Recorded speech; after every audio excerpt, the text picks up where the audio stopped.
Hello दोस्तों, आज की इस वीडियो में बात करेंगे हम प्रोटीन के बारे में, जो कि मल्टीपर्पस मॉलिक्यूल है। बहुत सारे काम होते हैं प्रोटीन्स के, इसलिए इसको मोस्ट अबंडेंट मॉलिक्यूल भी कहा जाता है इन लिविंग ऑर्गेनिज्म। तो आइए जानते हैं प्रोटीन्स होते क्या हैं। सबसे पहले जो प्रोटीन्स होते हैं वो ऑर्गेनिक मॉलिक्यूल होते हैं। ठीक है, प्रोटीन शब्द जो है वो ग्रीक वर्ड है, जिसका मतलब होता है फर्स्ट रैंकिंग।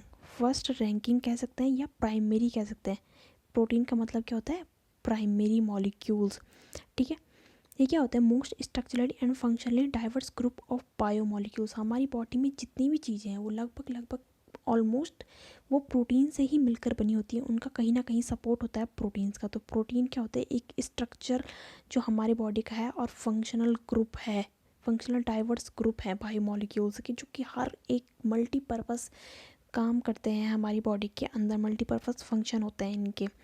दूसरा हम बात करेंगे फंक्शन के बारे में। फंक्शन, बहुत ज़्यादा फंक्शन है प्रोटीन्स के। सबसे पहले इन्वॉल्व इन ऑलमोस्ट एवरीथिंग। हर चीज़ में प्रोटीन्स की इम्पोर्टेंस है। सबसे पहले metabolism, support, transport, regulation and motion.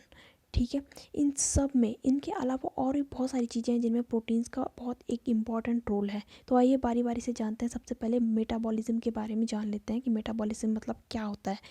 Metabolism आम भाषा में हम कहते हैं कि पचाना, कुछ डाइजेस्ट करना या ब्रेक डाउन या कैट। तो मेटाबॉलिज्म जो शब्द है वो निकला है कैटाबॉलिक और एनाबॉलिक। ठीक है, कैटाबॉलिक और एनाबॉलिक से क्या होता है कि जब ब्रेक डाउन होती है किसी चीज़ की और जब एडिशन होते हैं किसी स्मॉलर मॉलिक्यूल का लार्जर मॉलिक्यूल में, तो इनको हम मेटाबॉलिज्म कहते हैं, जिनसे कि कुछ एनर्जी रिलीज़ होती है, जिसको हम फर्दर नेक्स्ट सेलुलर फंक्शन में हम यूज़ करते हैं। तो इस एटीपी का यूज़ करते हैं मेटाबॉलिज्म से। ठीक है, आइए जानते हैं मेटाबॉलिज्म क्या होता है। तो मेटाबॉलिज्म में एंजाइम्स बहुत इंपॉर्टेंट रोल प्ले करते हैं। एनाबॉलिक या कैटाबॉलिक जो भी प्रोसेस होंगी वो एंजाइम से ही होंगी, बिना इनके प्रोसेस नहीं होगी, क्योंकि एंजाइम्स क्या करते हैं। आइए अब एंजाइम्स के बारे में जानते हैं कि ये कैसे इंपॉर्टेंट है। सबसे पहले जो एंजाइम्स होते हैं वो मान लीजिए इस शेप के होते हैं एंजाइम्स। ठीक है, इन पे एक एक्टिव साइट होती है। एंजाइम्स में क्या होती है? एक एक्टिव साइट होती है जिसके साथ कोई सबस्ट्रेट बाइंड होता है, या कह सकते हैं कि एंजाइम्स किसी सबस्ट्रेट से अपनी एक्टिव साइट को लेकर बाइंड होता है। तो जब ये मान लीजिए कोई सबस्ट्रेट था, यहाँ पर एंजाइम्स आके बाइंड हो गया है, तो अब इसको क्या है, ये प्रोडक्ट में कन्वर्ट कर देता है।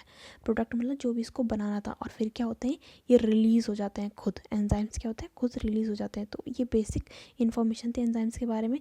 तो एंजाइम्स मेटाबॉलिज्म में इसी तरीके से रोल करते हैं। ये क्या करते हैं कि जो भी एक स्मॉलर या लार्जर मॉलिक्यूल होगा उसके साथ बाइंड होके उसको क्या तो ब्रेक डाउन कर लेते हैं उस मॉलिक्यूल का, या एडिशन कर लेते हैं उस मॉलिक्यूल का, बड़ा मॉलिक्यूल बना लेते हैं। ठीक है, तो एंजाइम्स का बहुत इंपॉर्टेंट रोल है। इसके साथ साथ हम एंजाइम्स का और भी कई तरीके से रोल प्ले करता है, जैसे कि बायोलॉजिकल कैटलिस्ट होते हैं एंजाइम्स, क्योंकि स्पीड अप कर देते हैं केमिकल रिएक्शन को। मैंने कहा ना कि किसी सबस्ट्रेट के साथ बाइंड हो जाते हैं और सबस्ट्रेट और एंजाइम्स कॉम्प्लेक्स बनाकर क्या करते हैं, इस सबस्ट्रेट को प्रोडक्ट में बदलने के लिए इसकी क्या करते हैं, रिएक्शन को स्पीड अप करा देते हैं, तो बहुत रेट ऑफ रिएक्शन को बढ़ा देते हैं। जो मान लीजिए कि कोई सबस्ट्रेट था, वो 10 मिनट में कोई प्रोटीन की सिंथेसिस कर रहा था, तो जब उसके साथ एंजाइम बाइंड हो जाएगा तो ये 10 मिनट की जगह 5 मिनट में ही उस प्रोटीन सिंथेसिस को फास्ट कर देगा। तो एंजाइम्स का रोल क्या होता है कि किसी भी रिएक्शन को फास्ट कर देते हैं ये। अब मेटाबॉलिज्म और एंजाइम्स का क्या रोल है। डाइजेस्टिव एंजाइम एड इन हाइड्रोलिसिस। डाइजेस्टिव एंजाइम का काम क्या है? Lipase enzyme, amylase, lactase, protease, ये सब क्या है? डाइजेस्टिव एंजाइम है। लाइपेज क्या करता है? लिपिड की मेटाबॉलिज्म करता है, लिपिड का ब्रेक डाउन करेगा। एमाइलेज स्टार्च का करता है, स्टार्च। लैक्टोज का करता है, जो कि क्या है, एक सैकेराइड है, कार्बोहाइड्रेट है। प्रोटीएज का क्या काम होता है? प्रोटीन के ब्रेक डाउन करने में काम होता है। जो भी हमारे डाइजेस्टिव सिस्टम में, या डाइजेस्टिव हम जो भी खाते हैं, इनमें जब ये सब मॉलिक्यूल्स जाते हैं तो इनका ब्रेक डाउन करने के लिए ये सारे एंजाइम्स पहले से ही प्रेजेंट होते हैं हमारी बॉडी के अंदर। अब मॉलिकुलर बायोलॉजी के बारे में बात कर लेते हैं। मॉलिकुलर पॉलीमरेज कहाँ काम आता है? डीएनए की पॉलीमराइजेशन करने के काम आता है। इसको हम डीएनए वाले चैप्टर में पढ़ेंगे। लाइगेज का काम होता है बॉन्ड बनाने का काम करता है। किसी दो मॉलिक्यूल के बीच कोवेलेंट बॉन्ड बनेगा या हाइड्रोजन बॉन्ड बनेगा, ये सब लाइगेज एंजाइम्स काम करता है, दो मॉलिक्यूल को जोड़ने का काम करता है। अब इंडस्ट्री में किस तरीके से काम है? Dairy, baby food, rubber, beer, photography, contact lens, cleaner, इन सब में एंजाइम्स और मेटाबॉलिज्म का कहीं ना कहीं रोल होता है या प्रोटीन का रोल होता है। ठीक है, अब नेक्स्ट बात करते हैं सपोर्ट की। सपोर्ट कैसे प्रोवाइड करते हैं प्रोटीन। सबसे पहले स्ट्रक्चरल प्रोटीन्स होते हैं कुछ। ठीक है, ये क्या करते हैं, स्ट्रक्चर बनाते हैं। अब हम जानते हैं कि जो हमारी सेल मेम्ब्रेन होती है, ये सेल मेम्ब्रेन है, ये प्रोटीन से मिलकर बनी होती है, लिपिड से मिलकर बनी होती है। लिपिड मेम्ब्रेन है तो लिपिड में ग्लाइकोप्रोटीन, ग्लाइकोलिपिड। ग्लाइकोप्रोटीन के बारे में थोड़ा बताऊँ, जो ग्लाइकोप्रोटीन होते हैं वो ग्लूकोज प्लस प्रोटीन से मिलकर बने होते हैं। अब प्रोटीन हर जगह ही इन्वॉल्व होता है। जैसे केराटिन, केराटिन एक प्रोटीन है जो कि हमारे बाल और नाखूनों में पाया जाता है। दूसरा है कैलोजन। कैलोजन क्या होता है, support ligaments, tendons and skin, skin में प्रेजेंट होता है। इस सिल्क क्या है, कोकून एंड स्पाइडर वेब्स में जो वेब बनता है, जाले बनते हैं, उसमें भी प्रोटीन होता है। ठीक है, तो यहाँ पर मैंने एग्जांपल दिया, जैसे मकड़ी का जाला बनता है उसमें भी प्रोटीन प्रेजेंट होता है। हमारे लिप्स, हमारी स्किन में ये जो पिगमेंट होते हैं ये भी कोई ना कोई प्रोटीन होते हैं। ठीक है, हमारे बालों में प्रोटीन होते हैं। ठीक है, तो हर जगह प्रोटीन का एक इम्पॉर्टेंट रोल है। अब बात करते हैं ट्रांसपोर्ट की, ट्रांसपोर्ट में कैसे हेल्प करता है। Channel and carriers protein in the cell membrane. जो हमारी सेल मेम्ब्रेन होती है, यहाँ पर मैं आपको एक्सप्लेन करती हूँ। ये मान लीजिए हमारी सेल मेम्ब्रेन थी, तो यहाँ पर कुछ, ये सेल मेम्ब्रेन है, यहाँ पर कुछ प्रोटीन्स लगे होते हैं। ठीक है, जिनको हम चैनल्स भी कहते हैं, ये प्रोटीन होते हैं। तो ये क्या करते हैं, कुछ ही मॉलिक्यूल्स को अंदर आने देते हैं, हर किसी को सेल के अंदर नहीं आने देते हैं। ये क्या होता है, परमेबल होते हैं, सिर्फ स्पेसिफिक मॉलिक्यूल्स को। सेल को जिन जिन मॉलिक्यूल की ज़रूरत होती है ये उनको ही एंटर करने देंगे, और सेल को जिन चीज़ की अंदर ज़रूरत नहीं है उनको बाहर फेंक देंगे। ठीक है, तो एक कैरियर प्रोटीन क्या करते हैं, चैनल क्या करते हैं, ट्रांसपोर्टेशन का काम करते हैं। सेल को क्या ज़रूरत है और क्या ज़रूरत नहीं है उसको बाहर और अंदर फेंकने का काम। Allow substance to enter and exit the cell. Cell को किस चीज़ की ज़रूरत है उसको आने देंगे, और सेल को किस चीज़ की ज़रूरत नहीं है अंदर से उसको बाहर फेंक देंगे। तो ये ट्रांसपोर्टर इस चीज़ का काम करते हैं। Transport molecules in blood. Blood में जो मॉलिक्यूल्स ट्रांसपोर्ट होता है, जैसे हीमोग्लोबिन। हीमोग्लोबिन भी एक ग्लोबुलर प्रोटीन है। ये क्या करता है, ऑक्सीजन को कैरी करने का काम करता है, और हमारे पूरी बॉडी में सर्कुलेट करता जाता है। हीमोग्लोबिन जैसे ट्रांसपोर्ट ऑक्सीजन इन ब्लड। यहाँ पर हीमोग्लोबिन की स्ट्रक्चर देख लेते हैं थोड़ा सा।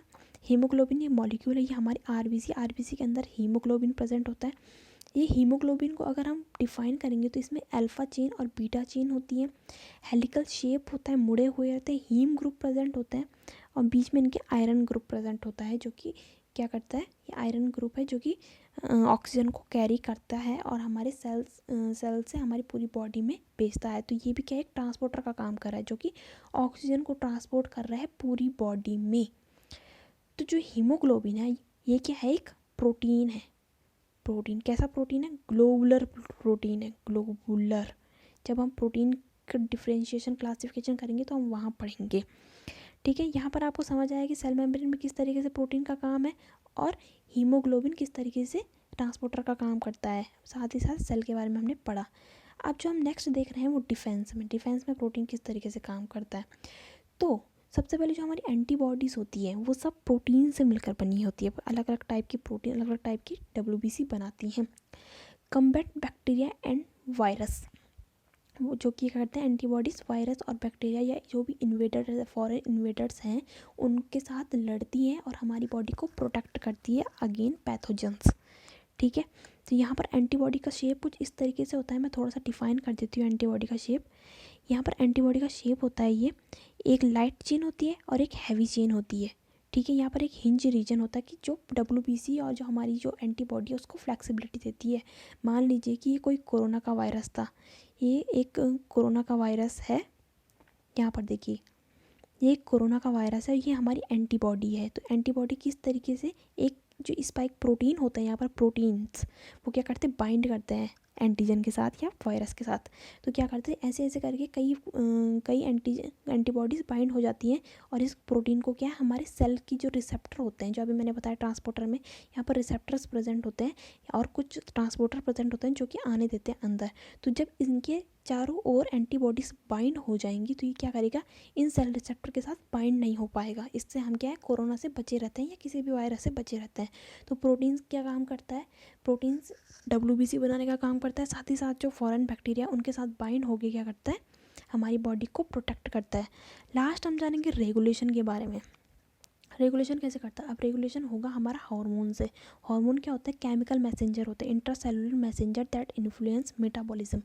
अब मेटाबॉलिज्म को भी बढ़ाने के लिए हार्मोन्स की ज़रूरत होती है। हार्मोन्स क्या होता है? कुछ ग्लैंड्स होती है हमारी बॉडी में, ग्लैंड्स यहाँ पर मैंने मेंशन की है। कुछ ग्लैंड्स होती हैं जो कि हार्मोन सिक्रीट करती है। इंट्रासेलुलर मैसेज होता है जो कि सेल्स, ये ग्लैंड्स क्या करती हैं? हार्मोन्स को हमारे सेल्स में भेजती हैं और फिर सेल फंक्शन करता है, मेटाबॉलिज्म रेगुलेशन करता है। सेल को अपने पे कुछ चेंजेस करनी होगी तो वो हार्मोन्स बताते हैं और ग्लैंड्स बताती हैं।